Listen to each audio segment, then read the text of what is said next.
दोस्तों, अक्सर बहुत अच्छी गाड़ी या फिर बहुत बड़ा घर या बहुत शानदार घर के पीछे जो असली चीज़ होती है वो होती है एक बहुत बड़ा लोन। जी हाँ, ऐसा लोन जो कि आपको कम से कम 5 साल, 10 साल, 15 साल या 20 साल तक हर महीने ईएमआई के रूप में चुकाना है। जी हाँ, आज अगर आप ध्यान से देखें तो 80 टू 90% जो भी आपको नई गाड़ियां दिखती हैं मार्केट में, रोड पे, उसके पीछे होता है एक बहुत बड़ा लोन जो कि उस कार के मालिक को, उस गाड़ी के मालिक को चुकाना होता है हर महीने ईएमआई के रूप में विथ इंटरेस्ट। और ठीक ऐसे ही किसी भी शहर में जो भी बड़ा घर होता है, या फ्लैट हो, बंगलो हो, रो हाउसेस हो, तो इस तरह के सभी शानदार बड़े घर के पीछे अक्सर होता है एक होम लोन जो कि उस घर के मालिक को अक्सर 15 से 20 साल की हर महीने की ईएमआई के रूप में उसे चुकाना होता है, उस लोन को पूरा करना होता है। तो यहाँ पे कहने का मतलब ये है कि अक्सर हम बड़ा घर या बड़ी गाड़ी तो देख लेते हैं, बट उस बड़ी शानदार गाड़ी या बड़े शानदार घर के पीछे जो होम लोन होता है, जो कार लोन होता है, जो बड़ा लोन होता है,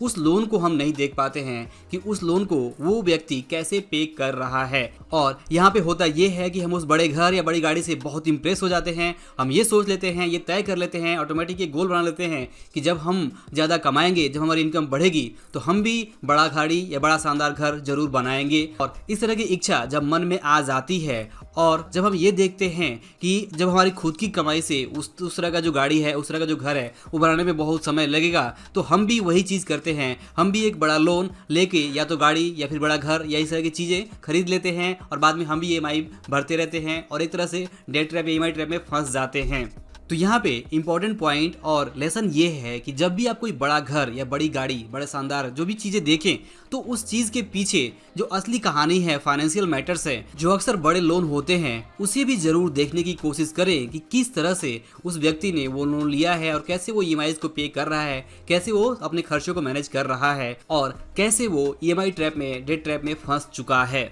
दोस्तों, ध्यान दीजिए कि यहाँ पे मैं ये बिल्कुल भी नहीं कह रहा हूँ कि आपको बड़ा घर या बड़ी शानदार गाड़ी नहीं लेनी चाहिए, ऐसा बिल्कुल भी मैं नहीं कह रहा हूँ। मैं ये कह रहा हूँ कि आप इन चीज़ों से इम्प्रेस जब होते हैं तो वहाँ पे ये जरूर सोचें, इस पॉइंट को ध्यान में रखें कि कहीं ऐसा तो नहीं कि जिस चीज़ से आप इम्प्रेस हो रहे हैं उसके पीछे जो असली मैटर है, जो बिहाइंड द सीन है, जो आप नहीं देख पा रहे हैं, जो उसके पीछे जो बड़ा लोन है उसकी कहानी को आप नहीं देख पा रहे हैं, तो उसे भी आप समझने की कोशिश करें। जब आप उसे देखेंगे तो समझेंगे कि क्या सच में आपको उसकी ज़रूरत है या नहीं है। नहीं तो सिर्फ ऊपर की चीज़ों से इंप्रेस होके, सिर्फ बड़ा घर या बड़ी गाड़ी देख के आप इंप्रेस हो सकते हैं और गलत सपना आप बना सकते हैं। और उस गलत सपने के चक्कर में जब आप खुद के पैसे से वो चीज़ अचीव नहीं कर पाएंगे तो आप भी लोन्स लेंगे और वो चीज़ परचेज करने की कोशिश करेंगे और आप भी ट्रैप में फंस सकते हैं। तो आप झूठे दिखावे और इस तरह के ट्रैप में ना फंसे, आप असली कहानी को समझें और फाइनेंशियली एजुकेट होकर अपने लिए वो चीज़ खरीदें जो आपके लिए ज़रूरी है, जो आप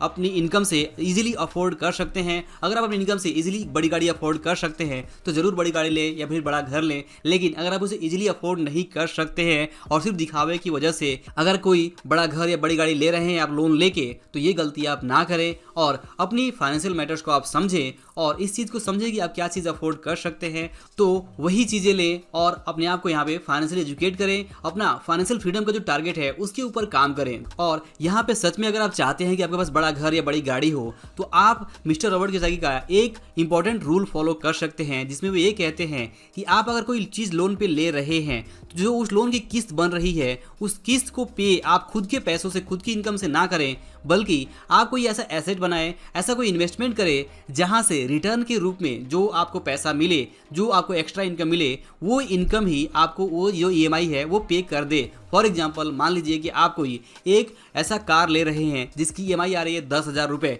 तो आप कोई ऐसा इन्वेस्टमेंट करें। फॉर एग्जाम्पल, आप कोई ऐसा रेंटल प्रॉपर्टी बनाएं जहां से कि 10,000 या 15,000 का रेंट आए और उस रेंट से आप डायरेक्टली उस कार की ईएमआई को पे कर सकें। तो इस तरह की चीज़ करके आप ये लग्जरी आइटम भी अफोर्ड कर सकते हैं और अपने फाइनेंस के ऊपर बेहतर कंट्रोल भी कर सकते हैं और आपको कभी भी डेट ट्रैप में फंसना नहीं पड़ेगा, क्योंकि आपने पहले इन्वेस्टमेंट किया और उस इन्वेस्टमेंट के बेस पे आपने वो लग्जरी आइटम खरीदा। तो इस रूल को फॉलो करके अगर आप कोई भी लग्जरी आइटम या चाहे जितना भी बड़ी गाड़ी या जितने बड़ी शानदार घर खरीदते हैं, तो वहां पे उस ईएमआई को पे करने के लिए आपके ऊपर कोई बर्डन नहीं रहेगा और ये आपके लिए एक फाइनेंशियल पीस की बात है और इस तरह की चीज़ ही आपको करनी होगी। तो दोस्तों, आई होप कि इस वीडियो से आपको जरूर कुछ सीखने को मिला होगा। वीडियो काम का लगा हो, पसंद आया हो तो इसे लाइक और शेयर जरूर करें। अंत में इस वीडियो को देखने के लिए और हमारे साथ जुड़े रहने के लिए आपका दिल से बहुत बहुत धन्यवाद।